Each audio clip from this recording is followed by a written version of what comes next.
flaming sword which guards the east gate of the Garden of Eden seems there for a very good purpose.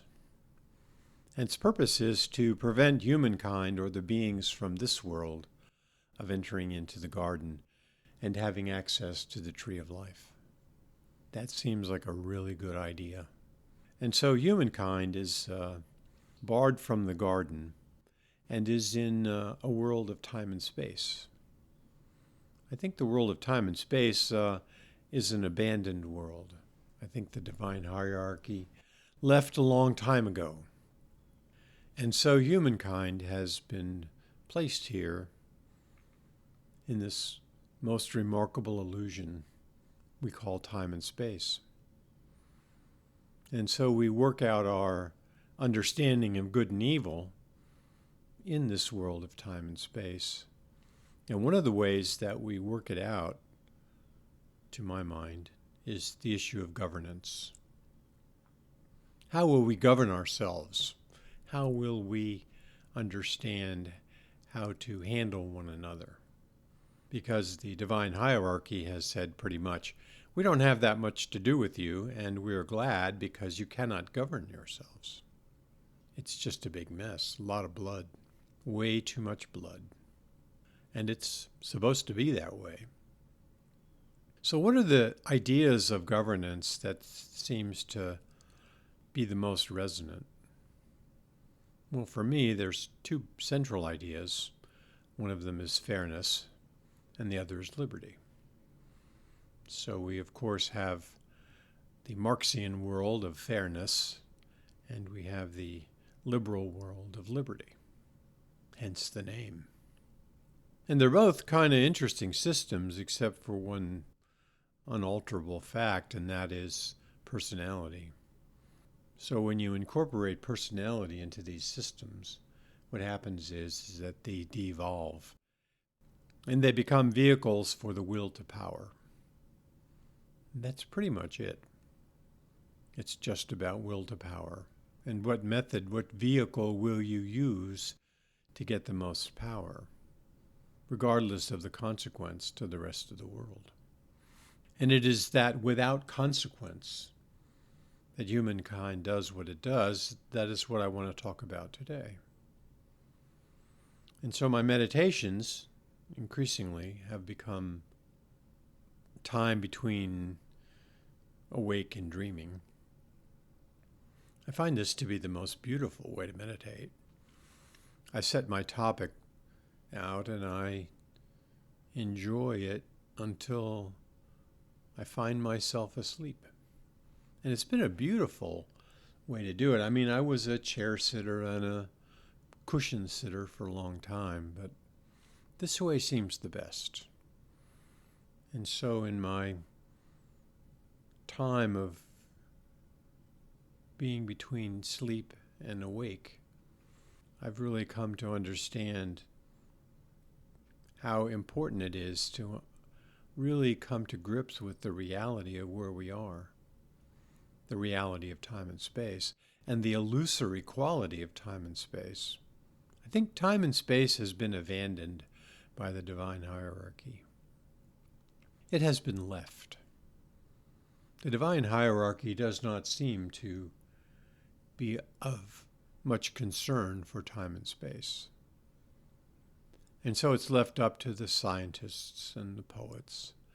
And science, of course, is ever finding ways to confound itself with newer and newer discoveries, which in fact add to the level of confusion.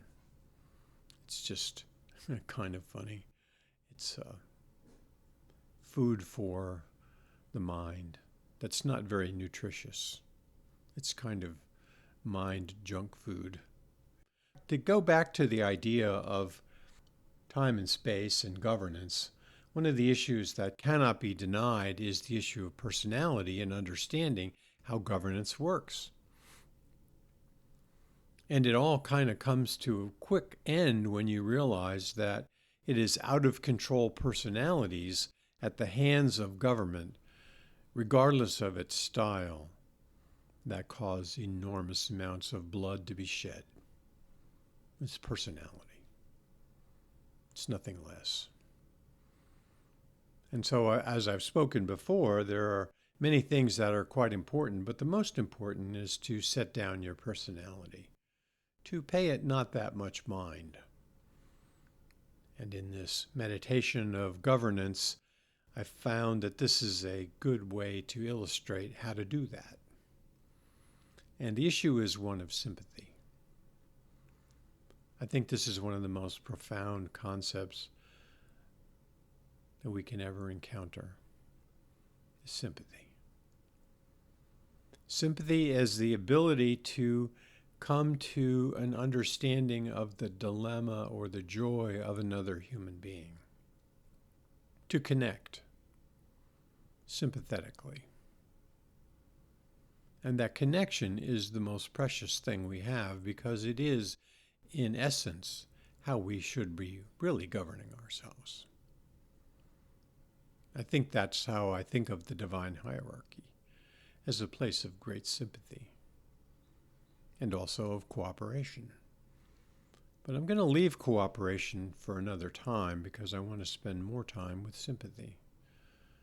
And that is the great bonding agent, and allows us to step over the problems and all of the complications of governance, because if we can find sympathy, we can find in that a way to connect with one another, to provide one another with an assistance and attention, where we sympathize and understand and build a bond and a connection.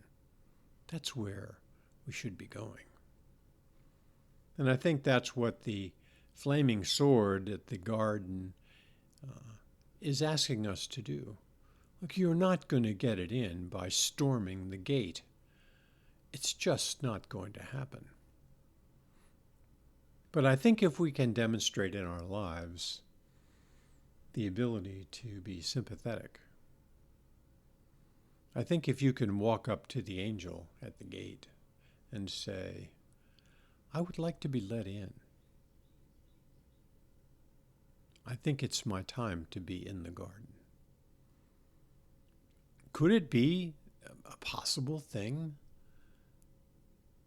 that the cherub, the angel, would say, enter. The gate is open. Could that be? Could you have the courage to ask, let me in? And under the examination given by the cherub, by the angel, do you think you could take that much beauty? Could your heart stand to see that much beauty? And I think we can. But it's going to take a lot of work in developing our sympathies to be finely tuned. The issue is, of course, that we attack one another.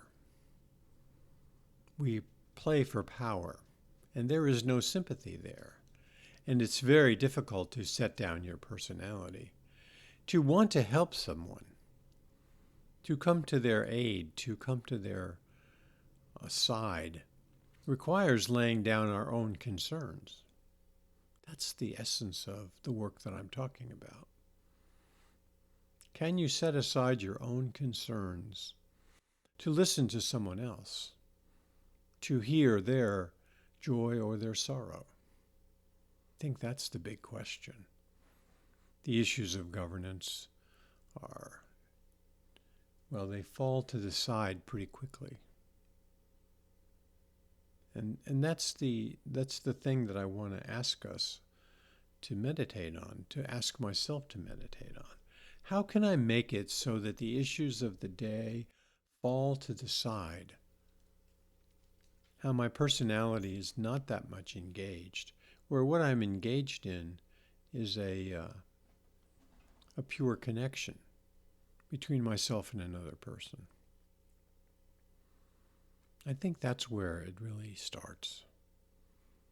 That's where it's going to have the most success in my mind.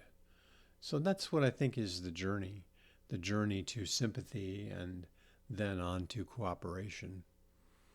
And the illusion of time and space, which we find ourselves, then diminishes in significance. It no longer is the backdrop of all that we see and do. It's only something here, a residual, a leftover, an abandoned idea that was useful in its time, but then the divine hierarchy, as it does, pushes forward. It moves forward. And it has moved beyond time and space. Time and space is no longer necessary to the divine because it's working in eternity. And it is asking us to work in eternity. I think that's a great idea. To be asked to work in eternity. To move out of the constraints of time and space. Man, I think that's a fun thing to think about. And when I go to sleep, and in that time, that twilight time, these are the things that I like to think about. And I hope you will as well. Amen.